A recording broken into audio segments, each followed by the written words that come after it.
So we often hear about how to change your reality by taking a closer look at your thoughts. And I'm wondering, how has this idea worked for you? Maybe you've dabbled in the idea before, but you don't truly believe that it's true or possible. But what if there were practical ways in which to see yourself and how your thoughts are not really your thoughts, but perhaps those of culture or your family of origin, something that took place early in your life? Today, we'll explore the how of seeing through the veil or illusions we have been living under in order to see the truth of life. Today, I sit with Pam Grout, the #1 New York Times bestselling author of 20 books, including E Squared, 9 do it yourself energy experiments that prove your thoughts create your reality, and more recently, the Course in Miracles experiment, a starter kit for rewiring your mind and therefore the world. Her current focus is the 222 Foundation. She started to honor her magical daughter, Tasman, who has been guiding her from the non physical since October 15th, 2018. I cannot wait for you to hear straight from Pam about all these things just mentioned. So let's dive into the episode.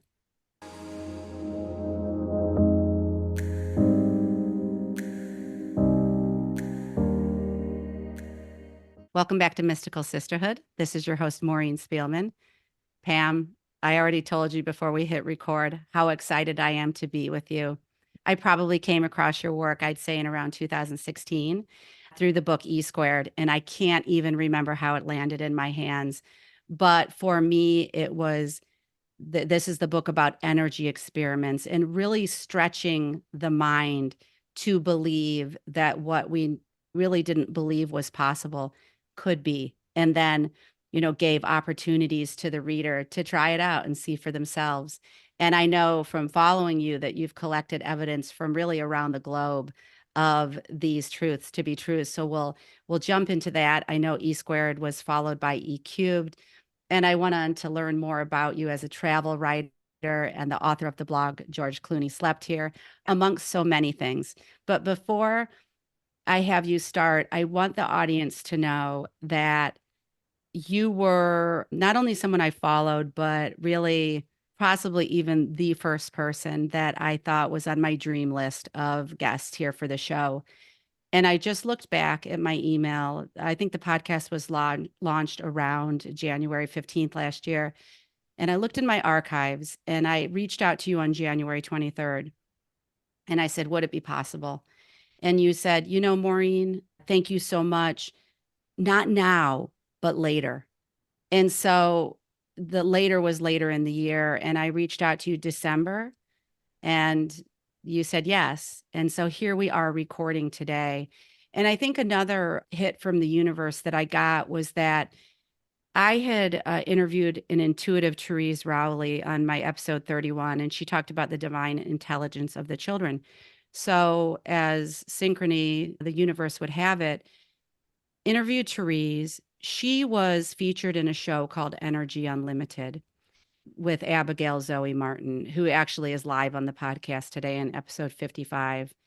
And so I'm looking through Abigail's featured spotlights, and who comes up but Pam Grout? And I'm thinking, you got to be kidding me. She knows about Pam Grout. Not that she knew about you, but that you were in the show. So when I went to the show, I saw your bio on the wall. I read about the work that the interview she did with you. But anyway, I just, as 1 year mark of Mystical Sisterhood, I'm celebrating it. Wow. Your teachings about us being connected, about what reality really means.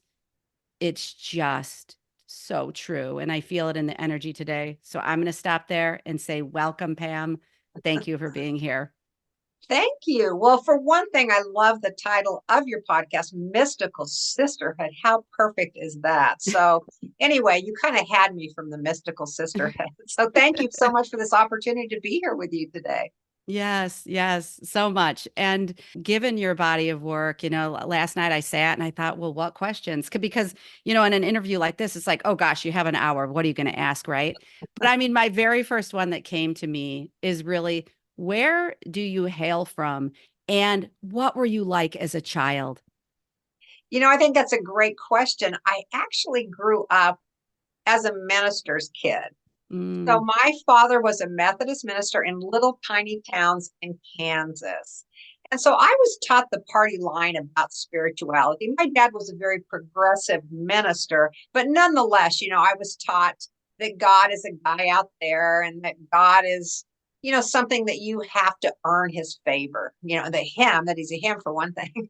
So I was taught a pretty traditional, but something, I don't know, I remember when I was really, really young, and sometimes I would leave my body and I would, I'd kind of be in this bigger place. I don't know if it was a dream, whatever it was, but I would always be given the choice. Do you want to go back to kind of the confines of the physical body? And at some point, I just consented to do that. And so I just, kind of went along and did, what my family prescribed. I went to church, whatnot. And then when I got to college, I mean, I always kind of knew there was something else and something bigger. But when I got to college, went to university, I more or less, abandoned all the real traditional Christian upbringing that I had. But I've always felt a connection with this bigger thing, which in some ways that might be the best thing to call it. I call it everything: the yeah. dude, God, Holy Spirit. Today I wrote a thing about the cosmic personal assistant or the cosmic secretary. So anyway, I'm always, because I don't think it really matters what you call it, but that you recognize this connection that we all have to this bigger thing, to this light and love, this field of infinite potentialities. I called it E squared. That is really worth knowing. And so just little by little, my spirituality, I guess, evolved from, first of all, knowing everything, and then coming into the body. And then, kind of going that route for a little bit with being my dad being a minister and going to church and, learning that I'd sinned and fallen short of the glory of God and all that. And it's funny because now when I look at that, I realize sin kind of means separation from God. So, in some ways, even though that sounds awful, we have been separated from this divine field Mm, by our beliefs, our conditioning, our constructs. So, it really is my goal always to make that stream bigger, that stream of light and love that's coming to all of us. I I love want to it. be more open to it. I want to move towards it. So that's kind of my, number one intention, I guess. It's beautiful, and I'm thinking about, when you were going through the traditional path, and then I'm not sure if writing was that original, creativity that came forth from you as the direction you were going in your life, but how I always kind of feel like life pulls us forward in a way, like there's a tug or a pull or something, and it does have light around it, but what was it for you? Because you have an adventurous spirit, I believe, because you were not only a writer, but then became a travel writer. But how did that unfold in your life that you started to open up more and more to what you now consider to be true? Well, I think your assessment that it might have come from writing is a very good one. In fact, one of my books about creativity and spirituality, and basically creativity and God, against another synonym, kind of that bigger thing that you connect to, the muses, whatever. So I always was a writer. I was so lucky in that I never really did anything else. I loved to write. I always did what I love to Mhm. do. And that's just been such a gift. Now, the form of the writing has changed over the years. I was traveling a lot anyway. I was a preacher's kid, but we would pack up the family station wagon. And so we were already traveling in the United States, like my dad's family was in Texas. So we go to Texas, but then we shoot over and go see the Grand Canyon. So, and then when my mom's family was from Michigan, and then we go up to Niagara Falls. So we kind of I had a traveling bug anyway. But as I got older, I love traveling. I love adventure, as you pointed out. But I didn't really know how to make that happen. So I, asked the cosmic secretary, hey, I really would like to Yeah. travel, but how's that going to happen? So I think I was really led into travel writing. Not soon after I had requested that, an editor from Ladies Home Yeah. Journal called me, and I had sent her a pitch about being a freelance writer, but it was such a crazy pitch. There's no way she would have, gone for it. But at the time, I was, what's it like to be a writer? Was my pitch. But I mentioned in there that I picked coffee in Nicaragua and that I'd been to Jamaica and, had stayed at a villa or whatever. And so she calls, she goes, well, we can't use the idea that you said, but do you do any travel writing? I'm like, Yeah, you never say no to an editor. So and she goes, well, where are you going next? Well, at the moment, I didn't have anything planned, but a friend of mine was going, actually, a guy I was kind of dating was going to Tampa. So I said, oh, I'm going to Tampa, which is okay. I need 1,000 words or whatever, the assignment was. So I called my guy, can I go to Tampa with you? Because, I think his family was going. So, I went along, and that was my first official travel story. I'd already written about, like I said, taking coffee in Nicaragua and the Jamaican villa.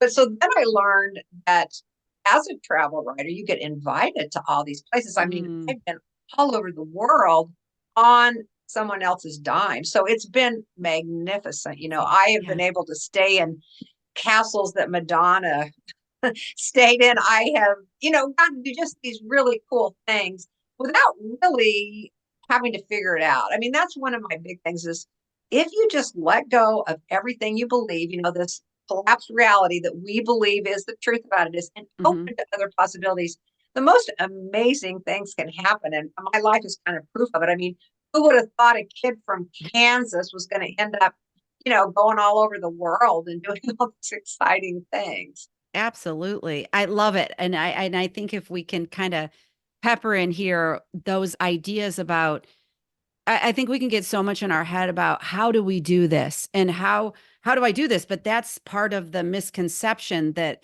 it has to be so structured or such a hard and fast list that you're stuck to.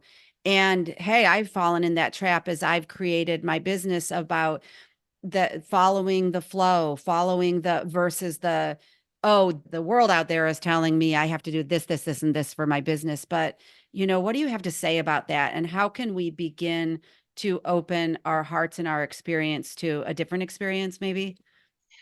Well, I often talk about there was a show when I was a kid. It was called Hogan's Heroes, and there was a guy called Colonel Schultz, and the show was about these Americans that had gotten stuck in a German prison camp, and Colonel Schultz was this guy that, or what? Yeah, Colonel Schultz was, and he'd always go, "I know nothing," because he kind of knew what was going on. So I feel like my highest spiritual principle is basically I know nothing. But I do know that I am, my little brain's feeding me a story all the time, but I do know that that's only one story and that's a collapsed reality of one tiny possibility, Okay. and that Yeah. so much more is possible. So I think the more we open to bigger possibilities. So I'm smart enough to know I don't know. That's Yes. it. I don't know how to do it. There's no way I could figure out how to go all over the world. I was a Mm-hmm. freelance writer. How am I going to, afford to go to South Africa and India and all these places? But the dude or God or the bigger thing knew how to make that happen and led me into this field of travel writing. So in that particular intention, so really our job is just to make intentions, admit we know nothing how to make it happen, but just trust that it can happen. And I think, this list of 7 things, 7 things we need to do or this, that. I think sometimes the self-help movement, as brand of the self-help movement kind of gets in the way more than it actually helps because, there's no real prescription. It's just a matter of listening to divine guidance and trusting that it will lead you and it will provide for you. This bigger thing wants to interact with us. It wants to guide us. It wants to bless us. I mean, that's the truth.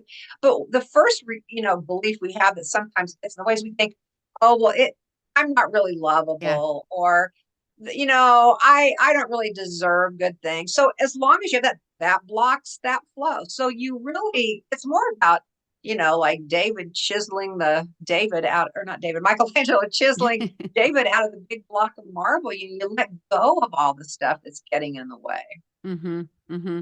Yeah, I'm soaking it in as you talk because do you also feel like from what you know for yourself and what you've seen is that it's sort of like this beautiful alchemy that we, in a sense, don't have as much control over as we think, and it looks different for every person, but maybe how someone's emotional healing plays into it versus like kind of focusing more on changing your thoughts. Do you see what I'm saying? I mean, it's like, I feel like the alchemy is a little different from everyone going through, but what I hear you kind of saying is that, hey, there is some of this letting go and the willingness And, for a lot of people, the courage to even consider the different questions.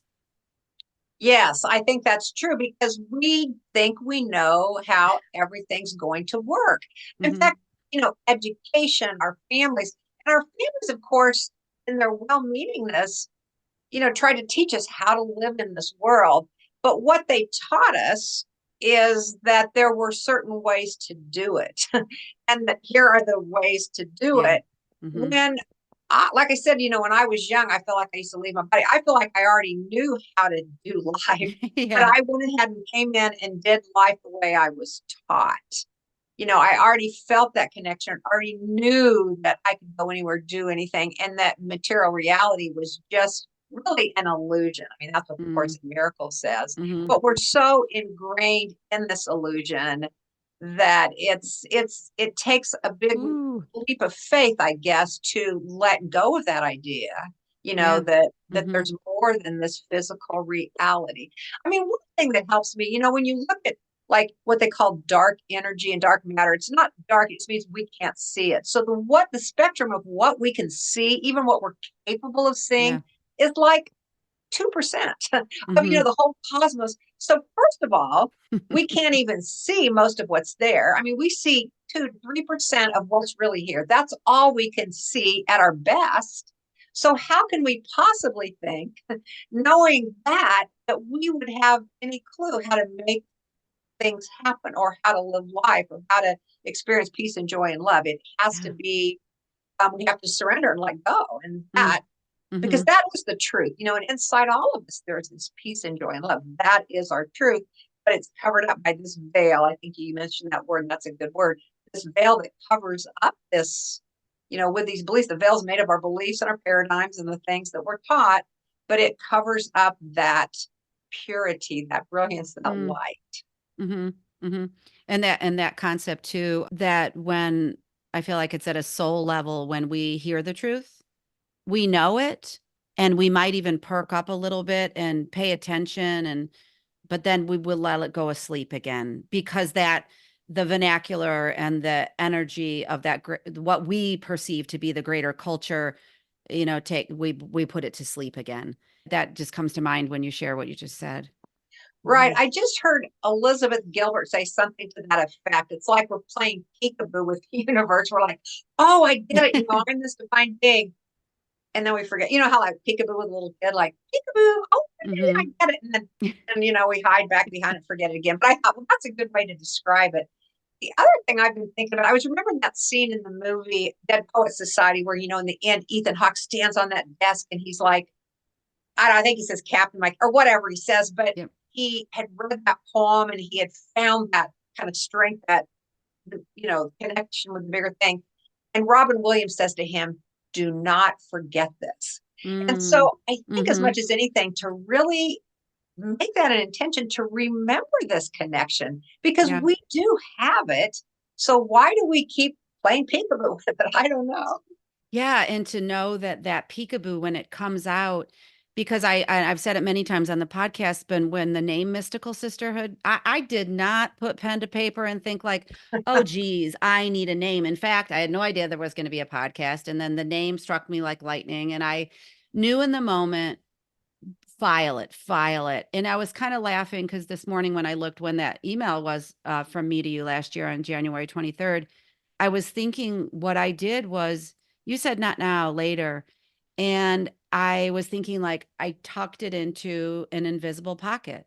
Like, and I didn't let it go because it was part of what I desired to create in my life. And so that's what I like to also share, is just that, don't, like, the peekaboo moments and the strikes of lightning, they're really valuable. They're golden. And that, and just, I would encourage any listener listening today that, I think a lot of people do just go seek what the guest writings and this and that. But one of the gifts I think you have, I know it is your ability to take history and, I'm going to say, pop culture, like the stories, and insert them into your offerings. I read something like, I don't know if I want you to call me teacher, but you infuse that into your offerings, but then That's why I think I had the little girl question too.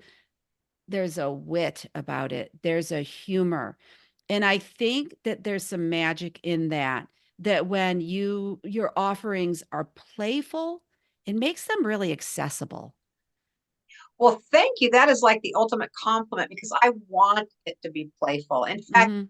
when I used to give other workshops, I called them play shops. I mean, I think Mm, we're here on this ball spinning through space to play around, to create, to enjoy, to enlarge the vision of the light, the mhm, and so many people take it so seriously. As far as using pop culture references, I do that partly because, yes, it makes it accessible, but it also makes it a little lighter and fun. And I feel like we want this to be sustainable. Again, we don't want to keep playing peekaboo. We mhm, want to stick with it. And mhm, I think unless it's fun, unless it's enjoyable, it's not going to be sustainable. Anything you have to do becomes a burden to some extent. I mean, you may go ahead and do it, but you're not enjoying it. You're gritting your teeth. So I think playing, mm, playing with mhm. all this is the way to go. So yes, thank you. And so I'm so happy that you said that. In fact, you really just giving me all these compliments. I'm just sitting here.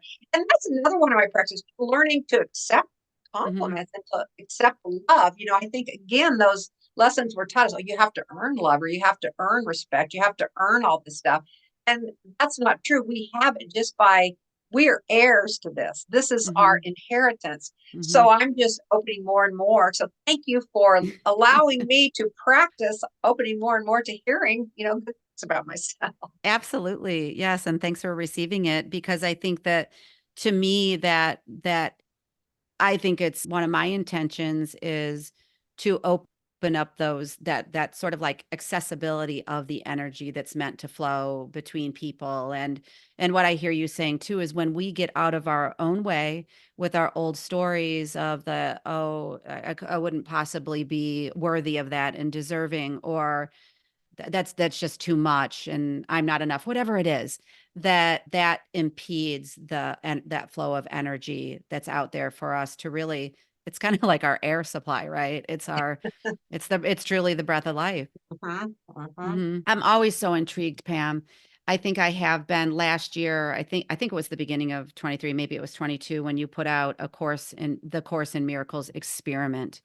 And it was, from my understanding, A Course in Miracles was released in the 80s. And I didn't know much about it, but it was always in my atmosphere, and I woke up the day after Thanksgiving and I thought, I hadn't planned on it. I thought, I want to learn about A Course in Miracles. And so I went to Marianne Williamson because, of course, for those looking on YouTube, I had the book and I followed along. So this year, day after Thanksgiving, I started day one with like her course, where it's just something in your mailbox every day. So you can do it however you want. But I believe that for me, I wasn't ready for it in that way to truly look at it before then. But I know you can tell us a little bit more about it, or a lot more about it. But A Course in Miracles, like at least the beginning lessons today, I think I was on 48, lesson 48. And it was perfect because the lesson was, there is nothing to fear. But it really, we can learn these things about, oh yes, yes, Maureen, yes, Pam, you've got a conditioned mind. But what does it mean? And it's like so layered, right? And so when we can really go back to it again and again and see and be willing to look at it with new eyes and let it go. I just don't, I think that this Course in Miracles for me at this time, and for a lot of humanity, has been very significant in allowing us to see the truth that hides behind the veil. So if you would talk more about that, I'd love it. About the Course in Miracles. Yeah, it was actually channeled by a couple of, I think they were psychologists, maybe psychiatrists. But anyway, they were doctors, at least PhD doctors at Columbia University. And there was a lot of fighting, it just wasn't working out in their department. It was just, awful. It seemed there's a big black cloud over everything. So Bill Thetford, he was the head of the whole department, and he threw up his hands one day and he says, there has got to be a better way, than how we're handling things. Wow. And almost as if on cue, Helen Schuckman started hearing these voices that began with something like, this is a course in miracles, take notes. And of course, she never did totally fully buy it. I mean, part of Mm, her resisted this idea that we could make contact with this bigger thing, but she never ever thought to quit. She went ahead and kept doing it. And part of the miracle of it was that she would get the visions, whatever, and then Bill Thetford would write it down. So together they created this. And at first it was just for them, like their answer to how to, make the department smoother, easier. But eventually they were given more guidance that more people need to hear about this. And they made some, Xerox copies of it and they started passing around to certain people they thought might like it. And everybody's like, no, this needs to be out there in the public. It's not for everyone. As you mhm. pointed out, it is kind of difficult. One of the big jokes I say in the book is that you go to any spiritual gathering, you say, who has this Course in Miracles? Well, almost everybody owns a copy of that big blue doorstop. Yeah. And then you ask the second question, how many have actually read it or done it? And, like one or two hands will stay up. So it's a pretty dense, difficult thing to go on. In fact, that's kind of so I was blogging. This is kind of how the book came about. I was blogging about my own journey into the Course in Miracles. So I do it every year.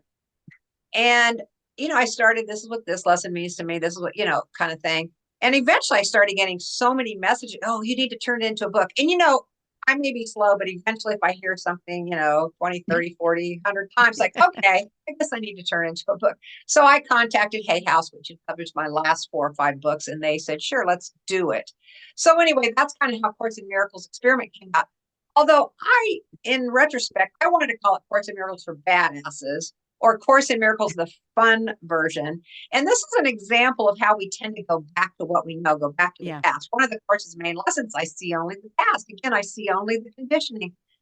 But so, I had this success with these 2 books about experiments. So I wanted to call it this other thing. And they're like, no, let's call it the Course in Miracles Experiment. So I don't even know Yeah. why it's called the Course in Miracles Experiment, other than they thought, well, that kind of goes along with my little brand, so to speak. But, Yes. brand is just one piece of the puzzle too. I don't consider myself having a brand. I'm just here every day showing up, trying Hmm. to love as much as I can, trying to give as much light as I can, trying to do what I love and be on this frequency of joy and gratitude. Hmm. I mean, Hmm. gratitude's really it.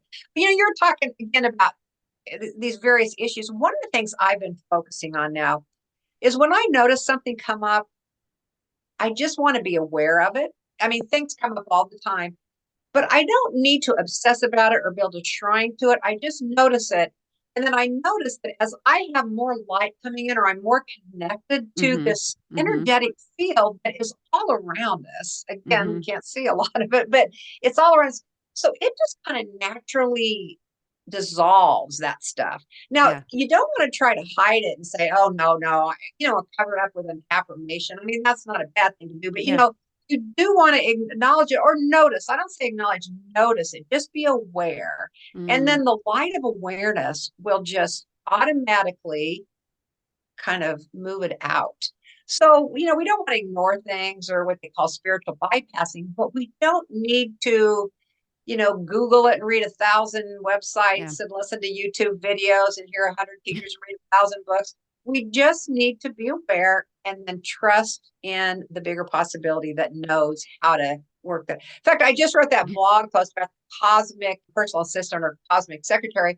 I could have called it the cosmic Drano, maybe too, because it kind of will wash out all that stuff that is no longer serving you if you don't hold on to it too tight. Just notice. Hmm. Yeah. And so just with all that, and then what I hear about your own life and what I know about my own is that for a lot of people, what we've learned in some way, shape, or form, something inside tells us it's not working anymore. And that willingness to know that that's fine, that's okay. And if you are feeling a calling from within to put it down, like it's time to put it down and alchemize it, transmute it, I think. I was listening to Thank and Grow Rich on my Audible. It was a book that I've had for a long time, and I was revisiting it to get in my Pam Grout energy this morning. And I think you may have said the word transmute, and I love that word. But I this idea of everything we thought we knew at many times in our lives crumbles down and we begin again. Yeah. I mean, if Mhm. you think about it, our cells are constantly replenishing themselves. We're constantly making new cells.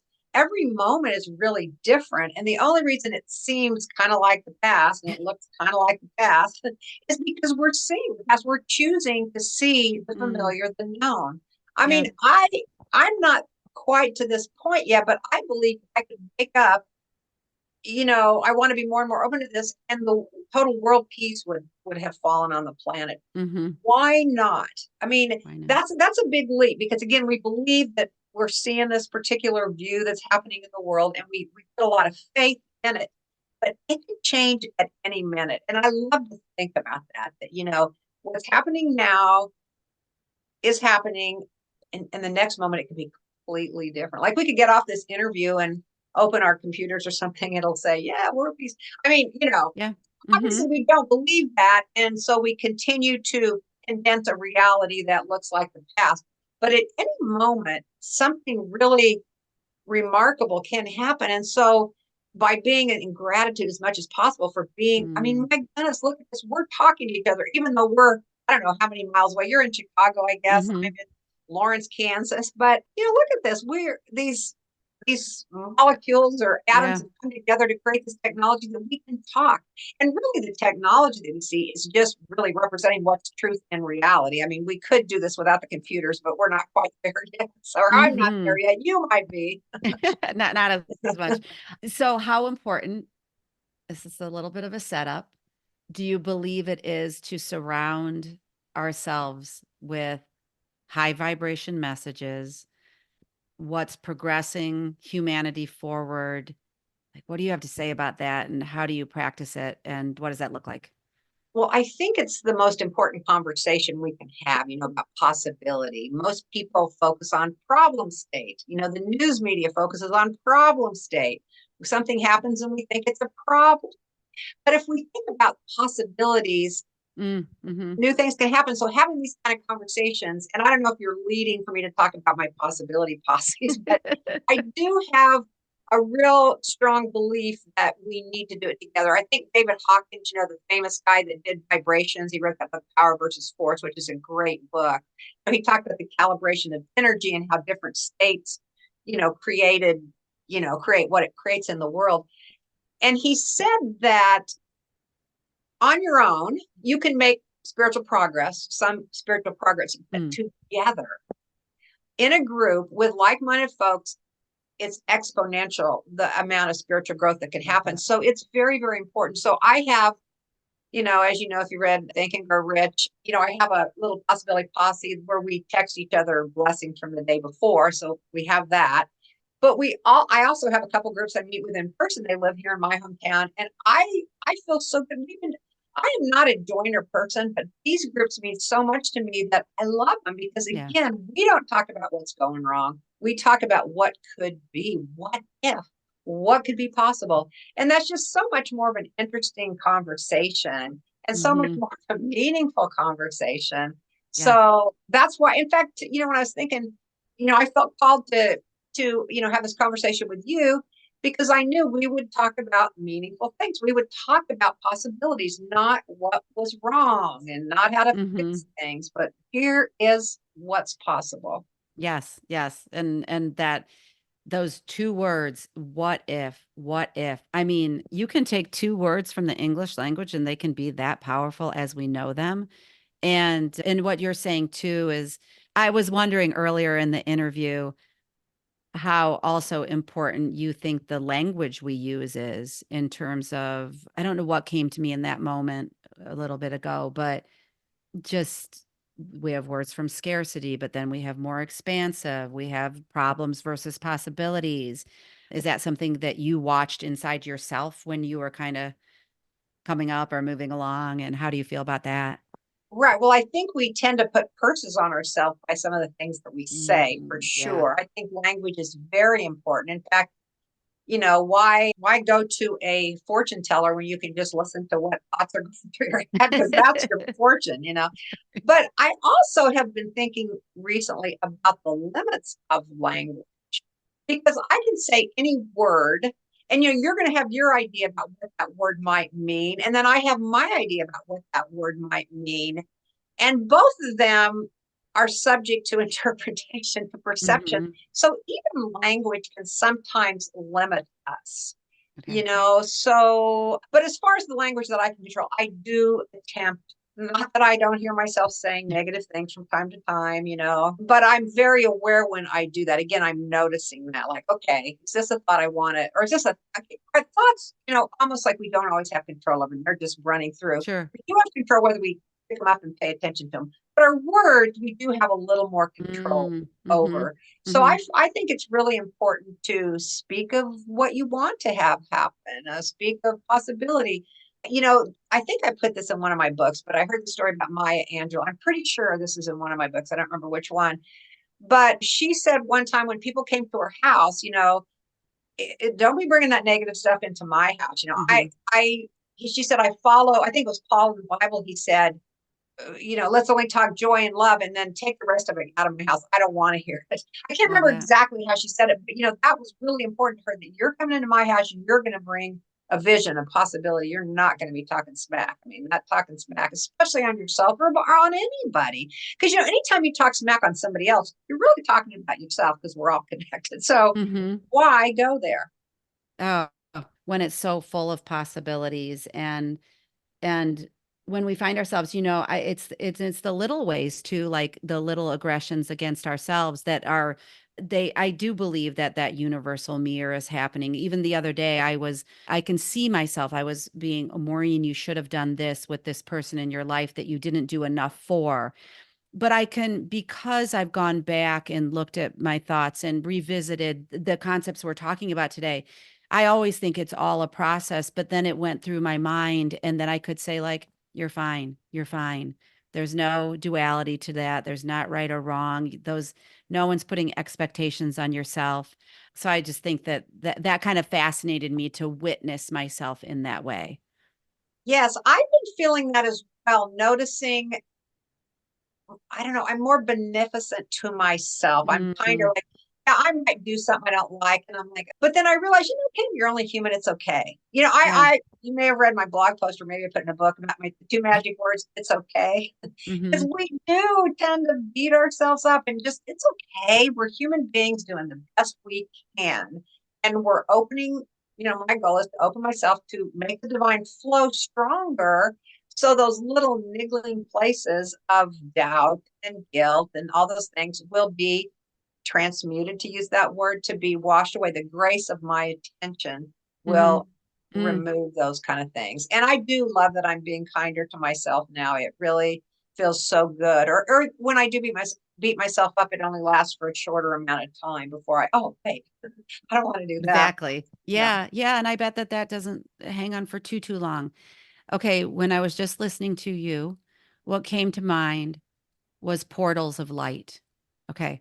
So I believe that a lot of what you create the portals of light. I feel like people are looking for them. Whether they know it or not, they're seeking them right now. I believe that this podcast is a portal of light. I want to talk about the portal of light that is the 222 Foundation. Oh, thank you. I love that description.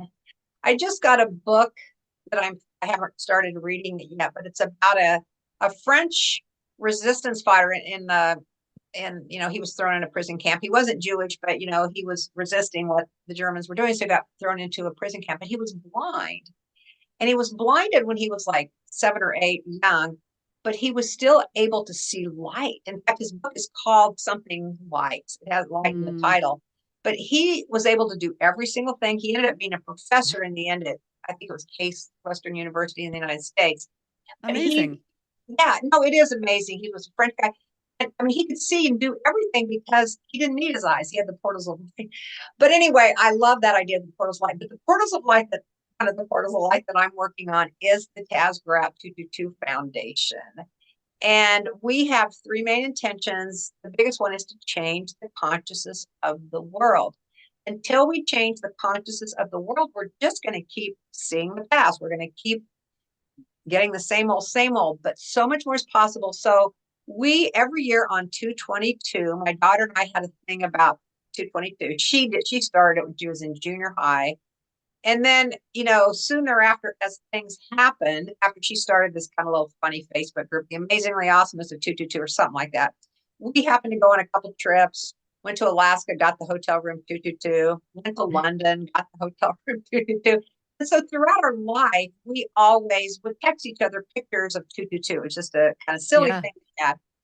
So after she passed, when she died unexpectedly, very unexpectedly, of a cerebral aneurysm, it came to me soon thereafter to start this 222 Foundation. Mm. So every year on February 22nd, we give a gift to a person or a project or an organization that is working to change the consciousness of the world. We've done everything from plant 2,222 trees. We've opened a regenerative garden in Canada called Taz's Hot Dirt.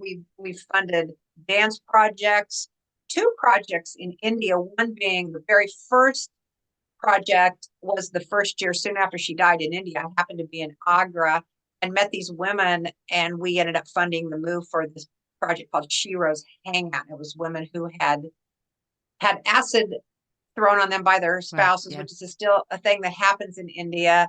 And normally when that happens, they go into hiding. But these women were totally shining their light, changing consciousness by opening this cafe and offering free tea and coffee and treats. People often did give donations, but you didn't have to. It was totally free of charge. So that was our first project. And I feel like Taz, who was with me there, in fact, the Taj Mahal was, took 20, let's see, it took 222 workers or 20,000 workers, this one, 22,000 workers, 22 years to build. So it's like everything about it. And plus it was a monument to Mumtaz. That was the name of the Mogul's first wife, or his favorite wife that he built this monument to. Wow. So, it's just like being connected to this bigger thing that's leading me. And so anyway, that's what the 222 Foundation does. In fact, it's next month. We're currently going through projects. We've got to narrow it down to about 5. But it's just been so rewarding to me to even read all these pitches that people have sent in, because I realize so much good's going on in the world. I mean, I already know that, but it's like, yeah, they're right in my face. And it's so much fun to read those. It's like, I want to fund every single one of them. But of course, we need to choose. But anyway, that's the sole intention of the 222 Foundation, is to change consciousness. Mm-hmm. That's the most important thing. And that's what we're doing. It's big and it's doable, right? And I'm going to call it a portal of light from now on. So thank you. Thank you. I think it's phenomenal. And the submissions that are coming in, it's incredible, because I always go back to the power of the question. And when we put a question out there that's powerful, people come. And it's just such a gorgeous thing, because these ideas were waiting to get to you, and you'll choose the one, and then the other ones will go where they need to go. But you're putting the question out, and that's such a powerful thing to do. I love it, Pam. Beautiful. Yeah. Thank you. So Taz lives on, and I think I was reading something. A beautiful tribute on your website, the 5-minute video you have of all the photos of her life. But I just wanted to have her infused here today too, as I'm sure she's just surrounding you and just bringing light to each endeavor. But I can't wait to see who you choose for this year's 222. So I saw that you just had chosen something from Jason Momoa. And was that last year's then? Oh, no, I put out the call for interest. I saw the film Pam Grout. If you haven't seen it, go see it. It's all about regenerative agriculture. So what we decided to do with the foundation this year is to give donation to regenerative farm project, regenerative agriculture project, because when we regenerate the soil, it actually sucks carbon out of the air. I mean, it has a lot of good, it makes us healthier in our bodies. It helps with, carbon in the air. So there's just a lot of good things with regenerative agriculture. So we decided that we were going to go with a project this year. And so all the pitches that I've got, I mean, if you haven't been starting that's what I asked for. But anyway, Jason Momoa was in that movie. Very cool. In the comic. And that's why I started, here's my call for pitches. And he was just the tagline to get people to read it. I love it. So I have a question for you. I know we're kind of like winding down a little bit here, but this idea of speaking to the dreamers who are listening And I think we're probably all dreamers. And so many of us have let that part of us, that creativity, the dreamer part that was really part that we were so in touch with as young people, go to sleep. But I feel like what do you say to the dreamers? And I want to reference to the creativity quiz that you have on your website that's Yeah. hysterical. You have to go look at it because it is really quick quiz to take and it's absolutely true. But I feel like through 222 and your infinite possibility works, that those portals you're opening, they are allowing dreams to come alive. So I don't know. What would you say to the dreamers? Well, start paying attention to the dream. We all have them. We Hmm. tend to close them down with those negative thoughts we were talking about earlier, or this idea that our culture gives us that that's too hard, that can't work. I mean, these thoughts that we get, that we're fed and that we've, taken on. But so I say, put your focus back on the dream. And if you Hmm. don't actually feel a dream at the moment, because some people say, well, I don't know what my dream is. Yeah. What are you curious about? Feed your curiosity and go towards that. Put more attention on that, the dream, the possibility, than on the problem that you're trying to Hmm. fix, whatever. So Hmm. just where do you put your attention? It's so important to look at and put your attention on the dream. So The dream. Yeah. dreamers, I'm all for you. It can happen. It will happen. It is happening. The Hmm. fact that you're here listening to this means that you're already in the mode. I mean, if you're in the mystical sisterhood, which you are, if you're listening, you're already on the right path. So let me just Hmm. congratulations, pat you on the back. I love that. And one that I'm constantly reminded of, and I wonder if it's a daily practice or a moment by moment practice for you, is asking for help. And that idea that we are not here to do it alone. We're sort of led to believe, every man is an island and figure it out on your own. But like, I just feel like maybe it's through A Course in Miracles, but maybe other sources too that are saying, hand it over. And I think a lot of it is the condition. If we were raised in more traditional religion, I think that was a phrase that would be like, hand it over to God. But like, however we think about our connection to the quantum field, to that field of potentiality, I think you call it, is that a practice that you do? And I know I've been trying to remember to do it more, is to ask for the guidance when I need it, or when I'm struggling with something. Right. Well, one of my things I say a lot is help me see this differently. If I start Hmm. noticing, a block or limitation, help me see it differently. Yeah. But what it says in the Course in Miracles is every day, get up, make a decision. What kind of day do I want to have? Like for me, Okay. I want to have a happy day of joy. I want to, to anybody I come in contact with, I want to give love. I like that. That's my intention. And then the course says that if you make no decisions on your own, that's the kind of day you're going to have. But if you start making a decision that, oh, wait, I've got to do this, I've got to do that, Yeah. then that's when you say, I say Holy Spirit or Cosmic Secretary is my new name, I guess. Help me see this differently. Hmm. So anyway, as long as we don't make any decisions, everything's going to work. That's how it's meant to be. And that's Hmm. such a shocking thing. Well, that's not how it's meant to be, people think. You have to earn it. We're just so ingrained into that. We have to earn it. We have to do this. We have to do that. No, it's streaming into you if you just pay attention. Yes. Yeah, that's what I'm focusing on. That's Yeah. what I want to be open to. And I would say to the listener too, if you want to check out, I don't know what you'd say, Pam, about, if a listener, you might not have an opinion, but were to start with any book, what would it be? I think that E squared is pretty interesting.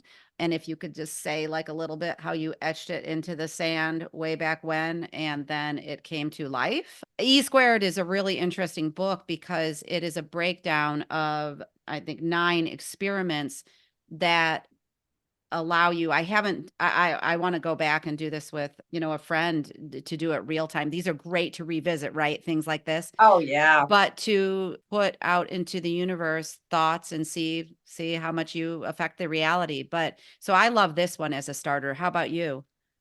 I like all my books, but I think that's the one that most people related to. And Hmm. it just breaks it down. It's not saying you should believe this. It's saying these are spiritual principles that have been actually around for thousands of years.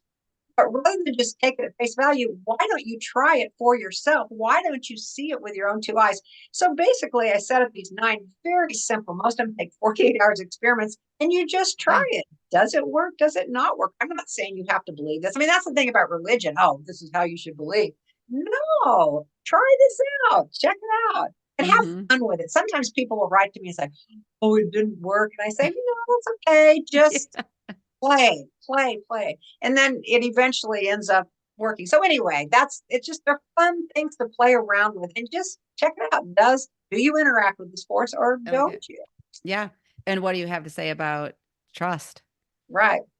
Mm-hmm. And just how much we trust in, because I think that too, that you probably say it in the book, is that 48 hours, try this experiment. And if it doesn't come to you, it's like you might not receive the answer then, but just be open and trust and see how life unfolds. Yeah, I've heard so many funny stories about how it happened later, like from things bouncing into an intersection. I mean, just unbelievable. One thing this book has done is just opened me up to so many different stories. People have sent me, email after email, starting with, "You are never going to believe this." I mean, Yeah. So anyway, I get a lot of stories, and that just further, makes me know that this is true. Yes. Yes. I love it. Pam, we've covered a lot. Is there anything you want to say to the listener before we, exit the interview today? Well, I love what you suggested about going for the dream and about, for the dreamers. So thank you all for being a dreamer, first of all. Thank you for being in the Mystical Sisterhood. And thank you to Maureen for bringing us all together. Ah, yes. Yes. Where can listeners find you? Well, if you know my name, Pam Grout, I have a website. I do these blogs and they're totally free. In fact, I even Yeah. paid to have all ads taken off because I don't, I'm into the gift economy. You can't outgive God, right? So they're all free. You can read a lot of stuff on there. But Pam Grout on Facebook, Pam Grout on Twitter, Instagram, all that stuff. So if you know my name, you can find me.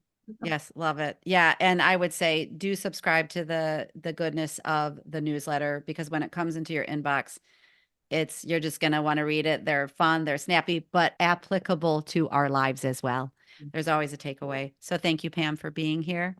And thanks to the Mystical Sisterhood. We'll see you next time. Thanks for listening to this episode of Mystical Sisterhood. To learn more about my one-on-one coaching programs or join the Mystical Sisterhood membership, visit maureenspielman.com or mysticalsisterhood.com. Thanks so much. I'll see you in the next episode.